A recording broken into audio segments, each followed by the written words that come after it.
Matapos mag-trending ang posibilidad na pakikipag-ayos ng Pangulo sa mga Duterte, ilang mga senador ang nag-thumbs up sa revelation ni Pangulong Bongbong Marcos sa kanyang podcast.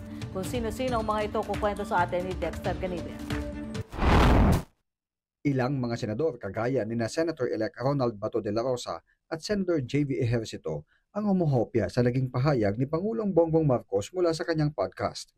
Ayon kasi sa Pangulo, bukas siya sa ideya ng pakikipag-ayos sa kanyang dating alay at ngayon political rival na pamilya ng mga Duterte. Ayon sa kaalyado ng mga Duterte na si Senator-elect de la Rosa, sang-ayon siya sa sentimiento ng Pangulo na walang tao ang gusto ng may kaaway.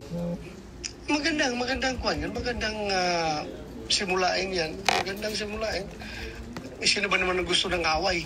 Panalangin na lang ng senador, sincere ang naging opinyon ng Pangulo.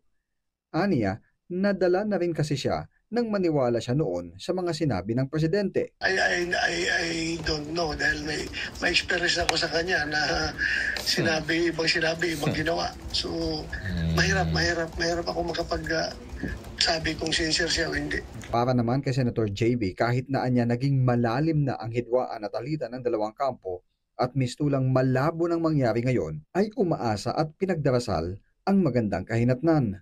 Matagal na anyang ipinupunto na ang pamumulitika at mga hidwaang pampulitikal ay walang magandang ibubunga para sa lahat. Bagkus pinipigilan nito ang pag-arangkada ng ekonomiya ng Pilipinas na napag-iiwanan na ngayon ng mga karatig bansa. Ako si Dexter Ganibe para sa Kwentong Politiko.